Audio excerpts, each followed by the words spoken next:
ದೊಡ್ಡಬಳ್ಳಾಪುರ ತಾಲೂಕು ಸಾಸ್ಲು ಹೋಬಳಿ ಹೊಸಳ್ಳಿ ಗ್ರಾಮ ಪಂಚಾಯತಿ ಕುಕ್ಲಲ್ಲಿ ಸುಮಾರು ಇಲ್ಲಿ ಸ್ಕೂಲಿಗೆ ಸಂಬಂಧಪಟ್ಟ ಕಾಂಪೌಂಡ್ ಕಿತ್ತು ವಿವಾದ ಇನ್ನೂ ಹಂಗೆ ಇದೆ. ಇದಕ್ಕೆ ಸಂಬಂಧಪಟ್ಟಂತೆ ಗ್ರಾಮ ಪಂಚಾಯಿತಿ ಈಗ ಇದೇ ಗ್ರಾಮದ ಗುತ್ತಿಗೆದಾರ ಈ ಕಲ್ಲುಗಳನ್ನೆಲ್ಲ ಕಿತ್ತಾಕಿದ್ರು ನೋಡ್ರಿ. ಇದು ಕಾಂಪೌಂಡ್ ಕಲ್ಲು ಹೆಂಗೆ ಒಡೆದೋಗೈತೆ ನೋಡ್ರಿ. ಒಂದು ಕಲ್ಲೂ ಸರಿಯಾಗಿಲ್ಲ. ಯಾರೋ ಗ್ರಾಮ ಪಂಚಾಯತಿ ಸದಸ್ಯರು ತಗೊಂಡೋಗಿದ್ರಂತೆ. ಶಾಲೆಗಿದ್ದ ಬೋರ್ಡ್ ಸಮೇತ ಕಿತ್ಕೊಂಡೋಗಿದ್ದಾರೆ ನೋಡಿ. ಕಾಂಪೌಂಡ್ಗೆ ಹಾಕಿರ್ತಾರೆ ನಮ್ಮ ಶಾಲೆಯ ಮುಂದೆ ತಬಾಕು ಮಾರಾಟ ಮತ್ತು ಬಾಲ ಕಾರ್ಮಿಕರಿಲ್ಲ ಅಂತಲೇ ಏನೋ ಬರೆದಿದ್ದಾರೆ. ಅದು ಬೋರ್ಡ್ ನೋಡಿ. ಈ ಕಲ್ಲು ಚಪ್ಪಡಿ ಕಿತ್ಕೊಂಡು ಹೋಗಿದ್ರಲ್ಲ JCBಯಿಂದ, ಒಂದು ಕಲ್ಲೂ ನ್ಯಾಯವಾಗಿಲ್ಲ, ಎಲ್ಲ ಒಡೆದೋಗ್ಬಿಟ್ಟವೆ. ಇನ್ನು ಕೆಲವೆಲ್ಲ ಅವರೇ ಒಡೆದು ಇದು ಪಾಯ್ಕ್ ಹಾಕ್ಯವ್ರಂತೆ. ಈ ವಿವಾದ ಏನು ಅಂತಂದರೆ, ಈ ಪಾಯ ಈ ಕಲ್ಲು ಚಪ್ಪಡಿ ಕಿತ್ತ ಮೇಲೆ ಪಾಯ ಹಾಕ್ಬೇಕಲ್ಲ. ಕಡಿಮೆ ಅಂದರೆ 2 ರಿಂದ 2.5 ಅಡಿ ಪಾಯ ತೋಡಿ ಕಾಂಪೌಂಡ್ ಹಾಕಬೇಕಿತ್ತು. ಈಗ ಒಂದೇ ಲೇಯರ್ ಅಂದರೆ ಮೇಲ್ಗಡೆ ಮಾತ್ರ ಬೆಡ್ಡಿಂಗ್ ಟೈಪ್ ಕಟ್ಬಿಟ್ಟು ಇದ್ರ ಮೇಲೆ ಕಲ್ಲುದು ಒಂದು ರೌಂಡ್ ಮಾತ್ರ ಈ ಕಲ್ಲು ಕೂಚೆನ ಹೊಡೆದು ಬೆಡ್ಡಿಂಗ್ ಹಾಕಿದ್ದಾರೆ. 1 ಅಡಿನೂ ಇಲ್ಲ ಇಲ್ಲಿ. ಅದರ ಮೇಲೆ ಬೆಡ್ಡಿಂಗ್ ಹಾಕಿದ್ದಾರೆ 1/2 ಅಡಿ. ಇದೇ ವಿವಾದ ಇನ್ನೂ ನಡೀತಾನೆ ಐತೆ. ಈ SDMC ಮತ್ತು ಶಾಲಾ ಅನುಮತಿ ಇಲ್ಲದೆ ಕಲ್ಕುಚೆ ಕಿತ್ತಾಕಿ ವಿವಾದ ಆಯಿತು. ಈ ವಿವಾದದ ಬಗ್ಗೆ ಗ್ರಾಮಸ್ಥರೆಲ್ಲ ಕೂಡ ಗುತ್ತಿಗೆದಾರರ ವಿರುದ್ಧ ತುಂಬ ಹೋರಾಟ ಮಾಡಿದ್ರು. ಹೋರಾಟ ಅಂತಂದರೆ ಲೋಕಾಯುಕ್ತದವರೆಗೂ ಹೋಗೈತೆ. ಇದರಲ್ಲಿ ಎಷ್ಟು ಜನ ಸಸ್ಪೆಂಡ್ ಆಗ್ತಾರೆ ಅನ್ನೋದು ಗೊತ್ತಿಲ್ಲ. ಆದರೆ ಗುತ್ತಿಗೆದಾರ ಮಾತ್ರ ತುಂಬ ಧೈರ್ಯದಿಂದ ಇದ್ದಾನೆ. ಏನೂ ಆಗೋಲ್ಲ, ಲೋಕಾಯುಕ್ತಕ್ಕೆ ಹೋದ್ರೂ ಏನಾಗೋಲ್ಲ, ಎಲ್ಲೋದ್ರೂ ಏನೂ ಆಗೋದಿಲ್ಲ ಅಂತ.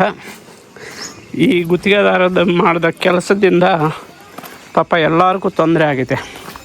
ಇಲ್ಲಿ ನೋಡ್ರಿ, ಇಲ್ಲಿ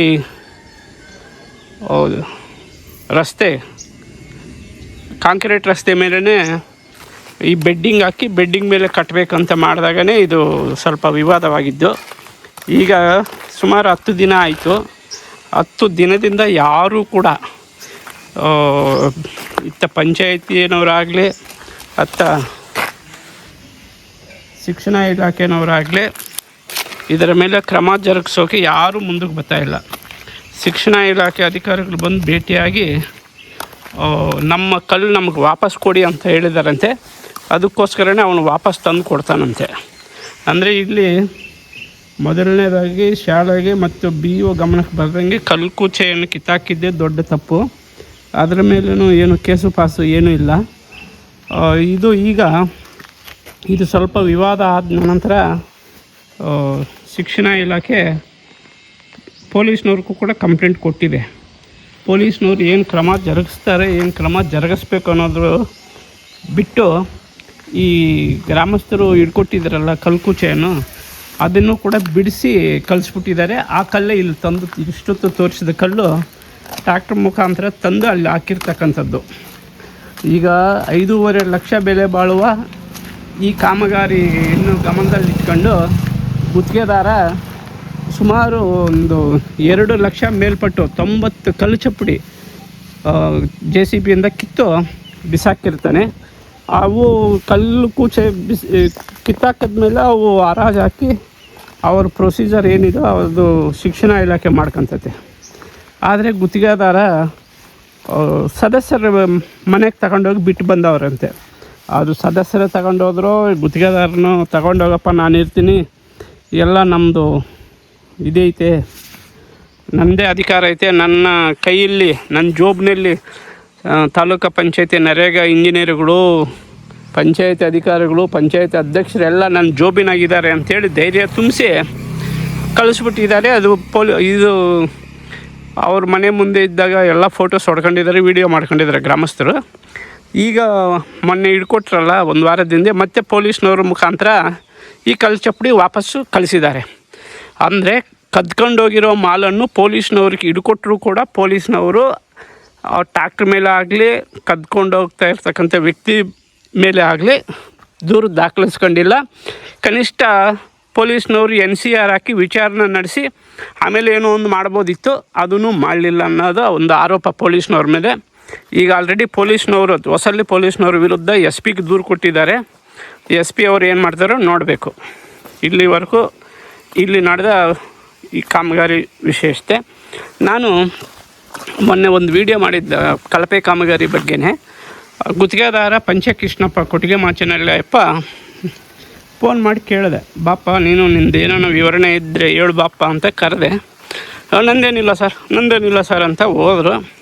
ನಾನು 2-3 ಸತಿ ಫೋನೂ ಮಾಡಿದೆ, ಬಾಪ ಕೃಷ್ಣಪ್ಪ ನಿಂದೇನೋ ವಿವರಣೆ ಇದ್ದರೆ ನೀನು ವಿವರಣೆ ಹೇಳು ಬರ್ರಿ ಅಂತ. ಬರಲಿಲ್ಲ. ಅದಕ್ಕೋಸ್ಕರನೇ ಏನು ಕ್ರಮ ಜರುಗಿಸ್ತಾರೆ ಅನ್ನೋದು ನೋಡಬೇಕು. ಈಗ ಶಿಕ್ಷಣ ಇಲಾಖೆನವರಂತೂ ಕೈ ಎತ್ತಿಬಿಟ್ಟಿದ್ದಾರೆ. ನಮ್ಮ ಕಲ್ಚಪ್ಡಿ ನಮ್ಗೆ ತಂದು ಕೊಟ್ಟರೆ ಸಾಕು, ಯಾವ ಪೊಲೀಸ್ ಕಂಪ್ಲೇಂಟು ಬೇಡ, ಯಾವುದೂ ಬೇಡ ಅನ್ನೋದು ಅವರ ಇದು. ಆದರೆ ಈ ಕಲ್ಚಪ್ಡಿ ಕೀಳೋವಾಗ ಎಲ್ಲ ಪೀಸ್ ಆಗೋಗ್ಬಿಟ್ಟವೆ. ಆ ಪೀಸ್ ಆಗಿರೋದರಿಂದ ಇವಾಗ ಈ ಪೀಸು ತಗೊಂತಾರ ಶಿಕ್ಷಣ ಇಲಾಖೆನವ್ರು ಮತ್ತು ವಾಪಸ್ಸು ಅದೇನು ಮಾಡ್ತಾರೋ ನೋಡಬೇಕು. ಬಟ್ ಇವರು ಈ ಕಾಂಪೌಂಡ್ ವಿಚಾರದ್ದು ಅಧಿಕಾರಿಗಳಿಗೇನು ಹೆಂಗೈತೆ ಅಂತ ಗೊತ್ತಿಲ್ಲ. ಪಾಪ ಮಧ್ಯದಲ್ಲಿ ಇಲ್ಲಿ ಕೆಲಸ ಮಾಡೋ ಶಿಕ್ಷಕರಿಗೆ ತೊಂದರೆ ಕೊಡೋದು ಅಧಿಕಾರಿಗಳ ಉದ್ದೇಶ ಆಗೈತೆ ಅಂತ ನಾನು ಅಂದ್ಕೊಂಡಿದ್ದೀನಿ. ಮುಖ್ಯವಾಗಿ ಶೆಡನ್ ಆಫೀಸರ್ ಯಾರು ಇರ್ತಾರೋ, BOನೋ DDನೋ ನನಗೆ ಗೊತ್ತಿಲ್ಲ. ಆ ಶೆಡನ್ ಆಫೀಸರು ಇಮಿಡಿಯೇಟ್ಲಿ ಪೊಲೀಸ್ನವ್ರಿಗೆ ಕಂಪ್ಲೇಂಟ್ ಕೊಟ್ಟು FIR ಹಾಕಿ ತಗೊಂಡು ಹೋಗ್ಬೇಕು. ಇಂಥ ಕೇಸುಗಳಲ್ಲಿ ಭಾಳ ಹುಷಾರದಿಂದ ಕೆಲಸ ಮಾಡಬೇಕು. ಇವಾಗೇನಾದ್ರೂ ಸ್ವಲ್ಪ ರೈಸ್ ಮಾಡಿದಾದರೆ ಪಾಪ ಶಿಕ್ಷಕರಿಗೂ ತೊಂದರೆ ಆಗುತ್ತೆ. ಅವರು ಶಿಕ್ಷಕರು ಏನು ತಪ್ಪು ಮಾಡಿಲ್ಲ, ಆದರೂ ಕೂಡ ಅವ್ರಿಗೆ ತೊಂದರೆ ಆಗುತ್ತೆ ಅನ್ನೋದು ನನ್ನ ಅಭಿಪ್ರಾಯ. BO ಅವರು ಇಮಿಡಿಯೇಟ್ಲಿ, DDP ಅವರು ಇಮಿಡಿಯೇಟ್ಲಿ ಕದ್ಕೊಂಡಿರೋ ಮಾಲ್ ಬಗ್ಗೆ ಪೊಲೀಸ್ ಸ್ಟೇಷನ್ನಲ್ಲಿ ತಗೊಂಡೋಗಿದ್ದರು. ಪೊಲೀಸ್ನವರು ಖುದ್ದು ಮತ್ತೆ ಅವರೇ ವಾಪಸ್ ಕಳಿಸ್ತಾರೆ ಅಂತಂದರೆ ಇಲ್ಲೇನೋ ದೊಡ್ಡ ವ್ಯವಹಾರ ನಡೀತೈತೆ. ಅದಕ್ಕೋಸ್ಕರನೇ ಕನಿಷ್ಠ ಪೊಲೀಸ್ನವರು ಒಂದು FIR ಹಾಕಿ ಆಮೇಲೆ B ರಿಪೋರ್ಟ್ ಹಾಕೋದು, C ರಿಪೋರ್ಟ್ ಹಾಕೋದು ಮಾಡ್ಬೋದಿತ್ತು. ಗುತ್ತಿಗೆದಾರನ ಅವನು ಹೇಳ್ದಂಗೆ ಕೇಳಿ ಪೊಲೀಸ್ನವರು ಕೂಡ ಒಂದು ರೂಪದಲ್ಲಿ ಈ ವಿಚಾರದಲ್ಲಿ ತಪ್ಪು ಮಾಡಿದ್ದಾರೆ ಅನ್ನೋದು ಗ್ರಾಮಸ್ಥರ ಆರೋಪ. ನಾನೇನು ತಪ್ಪು ಮಾಡಿಲ್ಲ ಅಂತ ಹೇಳ್ತಾನೆ ಗುತ್ತಿಗೆದಾರ ಕೃಷ್ಣಪ್ಪ. ಅಲ್ಲಿ ಶಾಲೆಯ ಕಲ್ಲುಚಪ್ಪಡಿ 90 ಕಲ್ಲುಚಪ್ಪಡಿ ಕಿತ್ತಿದ್ರು. JCBಯಿಂದ ಕಿತ್ತಿದ್ದಕ್ಕೆ ಎಲ್ಲ ಹಾಳಾಗೋಗಿತ್ತು. ಇವಾಗ 20 ಮಾತ್ರ ಹಳೆ ಕಲ್ಲುಚಪ್ಪಡಿ ಉಳ್ಕೊಂಡವೆ. ಉಳಿದಿದ್ದ 70 ಕಲ್ಲುಚಪ್ಪಡಿಯನ್ನು ತಂದು ಇಲ್ಲಿ ಡೈರಿ ಹತ್ರ ಬಿಟ್ಟಿದ್ದಾರೆ ನೋಡ್ರಿ, ಕೊಟ್ಟಿಗೆಮಾಚೇನಲ್ಲಿ ಡೈರಿ ಹತ್ರ. ಈ ಗುತ್ತಿಗೆದಾರ ತಪ್ಪೇ ಮಾಡಿಲ್ಲ ಅಂತಂದರೆ ಈ ಕಲ್ಲುಚಪ್ಪಡಿಯನ್ನು ಯಾವ ರೂಪದಲ್ಲಿ ತಂದು ವಾಪಸ್ ಕೊಡ್ತಾನೆ ಅನ್ನೋದು ಪ್ರಶ್ನೆ. ಗ್ರಾಮಸ್ಥರು ಕೇಳ್ತಾ ಇರೋದು ಅಷ್ಟೇ. ಇವಾಗ ಈ ಕಲ್ಲುಚಪ್ಪಡಿ ತಗೊಂಡೋಗಿ ಒಬ್ಬ ಸದಸ್ಯರ ಮನೆ ಮುಂದೆ ಹಾಕ್ಕೊಂಡು ಬಳಸ್ಕೋಬೋಗು ನಾನು ಇದ್ದೀನಿ ಅಂತ ಧೈರ್ಯ ತುಂಬಿದ ಕೃಷ್ಣಪ್ಪ 70 ಕಲ್ಲುಚಪ್ಪಡಿಯನ್ನು ತಂದು ಡೈರಿ ಹತ್ರ ಬಿಟ್ಟಿದ್ದಾರೆ. ಇದು ಶಾಲೆ ಹೆಸರು ಹೇಳಿ ತಂದಿರ್ತಕ್ಕಂಥ ಈ ಕಲ್ಲುಚಪ್ಪಡಿ ಶಾಲೆಗೆ ಸೇರಿರ್ತಕ್ಕಂಥದ್ದೇ. ಇದನ್ನೀಗ ಹರಾಜು ಮಾಡಬೇಕು ಅನ್ನೋದು ಇದು. ಬಟ್ ಏನು ಅಂತಂದರೆ ಈ ಗುತ್ತಿಗೆದಾರ ತಪ್ಪು ಮಾಡದೆ ಹೋಗಿದ್ದಿದ್ರೆ ಈ ಕಲ್ಲುಚಪ್ಪಡಿ ಏನಕ್ಕೆ ತಂದು ಕೊಟ್ಟೆ ಅನ್ನೋದು ಮೊದಲನೇ ಪ್ರಶ್ನೆ. ಆ ಪೊಲೀಸ್ ಸ್ಟೇಷನ್ನಲ್ಲಿ ಒಪ್ಪಿಸಿರ್ತಕ್ಕಂಥ ಟ್ರ್ಯಾಕ್ಟರ್ನ ಪೊಲೀಸ್ನವ್ರು ಹೆಂಗೆ ಬಿಟ್ಟರು ಅನ್ನೋದು ಎರಡನೇ ಪ್ರಶ್ನೆ.